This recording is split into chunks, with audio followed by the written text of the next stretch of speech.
Assalamualaikum warahmatullahi wabarakatuh. Alhamdulillah hari ini udah bisa upload lagi video. Sebelumnya aku mau sapa dulu teman-teman dan bunda-bunda di rumah. Bagaimana kabarnya? Semoga kabarnya selalu sehat dan selalu ada dalam lindungan Allah. Amin. Di video kali ini aku mau sedikit share tentang keseharian aku dan keluarga di rumah kontrakan. Maaf ya teman-teman kalau video openingnya ini agak sedikit mengganggu penglihatan karena memang lumayan berantakan keadaan di dalam kontrakan saya.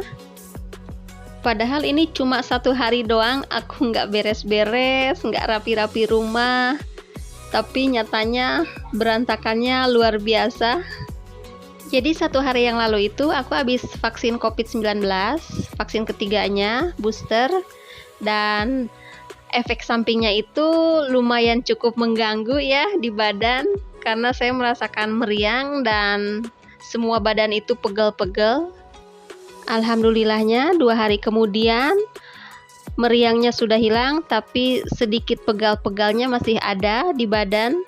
Karena melihat kondisi dalam kontrakan saya ini berantakan, jadi saya putusin aja untuk sedikit beres-beres rumah, dan nanti rencananya juga saya mau ganti spray lagi karena memang sudah jadwalnya ganti.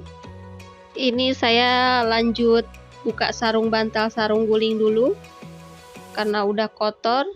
Anak saya itu kalau nonton TV pasti bawa bantal, bawa guling sambil tiduran. Ini aku beres-beresnya malam hari sekitar jam 7:30 malam habis Isya. Rencananya itu aku mau beres-beresnya besok paginya biar lebih leluasa gitu ya.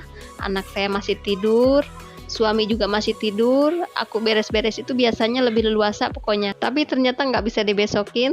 Aku malam-malam begini langsung beres-beres karena udah gregetan aja ngeliat kotor lantai, terus berantakan di ruang depan, ruang tidur, baju kotor mana, baju bersih mana, itu udah campur aduk pokoknya. Dan paling untuk sekarang juga aku cuma beres-beres barang-barang yang udah berserakan di lantai kayak sampah bekas makanan sama sapu lantainya aja sih ya.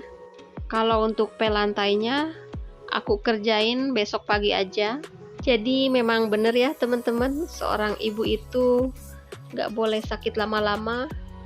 Jadi walaupun sakit, yang kepikiran itu anak, suami, kerjaan rumah, pokoknya semuanya itu jadi terlantar kalau istri atau ibu yang sakit.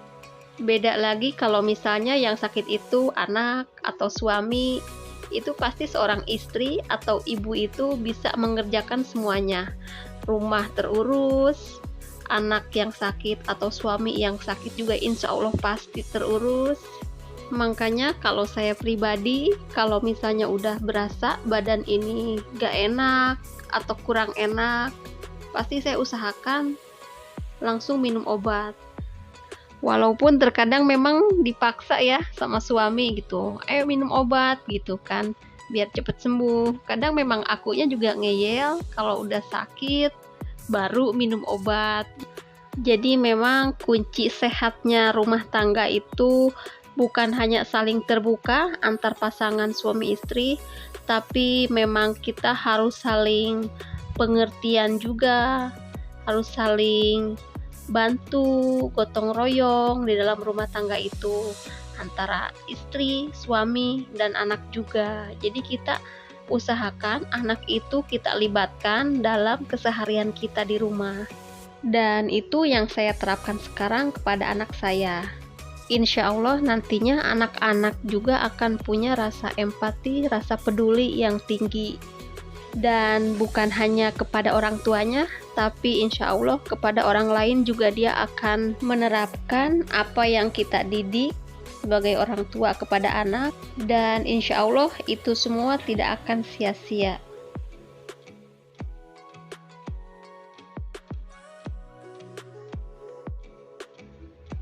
Alhamdulillah, gak terasa sambil bercerita, akhirnya kerjaan saya untuk di ruangan TV juga sudah selesai. Lanjut, saya mau beres-beres di tempat tidurnya. Dan ternyata ini ada sarung bantal yang belum saya lepas, satu lagi. Untuk yang warna biru itu sarung bantal anti air ya teman-teman. Jadi mengingat anak saya yang pertama itu karena umur 9 tahun masih ngompol. Alhamdulillahnya sekarang udah usia 10 tahun dia udah berhenti, nggak ngompol lagi. Mungkin ada yang sama, anak teman-teman atau bunda di rumah usia SD masih ngompol. Karena memang dulu tuh repot banget ya. Tiap hari harus cuci spray atau selimut yang dia tidurin. Pasti bunda-bunda dan teman-teman di rumah merasakan apa yang saya rasakan kalau punya anak yang usia SD masih ngompol. Dan alhamdulillah seiring berjalannya waktu dia juga berhenti sendiri ya ngompolnya. Dan dari diri saya pribadi pun saya terus berusaha untuk tidak mengeluhkan apa yang telah terjadi dan yang sedang kita hadapi. Dan sempat dengar juga kalau misalnya kita punya anak yang begitu, biasanya itu faktor genetik atau turunan dari orang tua, bisa dari ibu atau dari ayahnya. Tapi nggak tahu nih saya dulu gimana atau suami saya dulu gimana, saya juga nggak tahu ya ini anak saya ini turunan siapa. Jadi intinya kita itu harus selalu bersyukur dan ambil hikmah di setiap kejadian dan peristiwa. Karena dari diri saya pribadi pun saya masih terus berusaha untuk selalu bersyukur dan belajar untuk tidak mengeluh.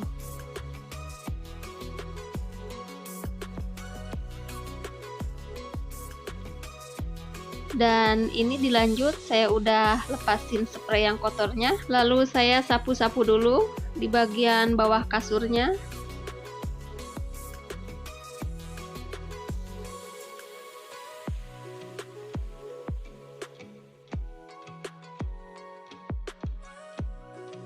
Kalau di kamera mungkin nggak kelihatan ya kotorannya, padahal kalau aslinya lumayan cukup tebal juga. Karena memang gak setiap hari saya bersihin kalau untuk di bawah kasur. Biasanya kalau untuk kolong-kolong itu saya bersihin 2 hari sekali. Untuk sampahnya saya tarik ke dapur, karena untuk ditarik ke depan itu sayang, di depan udah saya bersihin, udah saya sapu. Jadi akhirnya saya tarik ke dapur aja biar nanti sekalian saya bersihin dapur. Dan saya tuh kalau nyapu nggak bisa 1 kali sapu gitu ya, harus sampai 2 kali atau 3 kali. Jadi kayak ada perasaan debunya itu terbang-terbang lagi ke bawah angin dari sapunya. Kalau kata suami saya, kalau begini tuh makan waktu. Tapi pastinya kan beda orang, beda cara mengerjakan ya. Jadi ya udah, jadi diri sendiri aja ya. Yang penting rumah bersih, rapih. Udah. Selanjutnya ini mau pasang spray yang baru, spray Legend ini teman-teman. Karena ini spray dari awal saya menikah, udah sekitar 11 tahun ya. Spray alhamdulillah masih awet, walaupun kainnya sudah agak menipis. Dan alhamdulillah beres-beres rumahnya sudah selesai.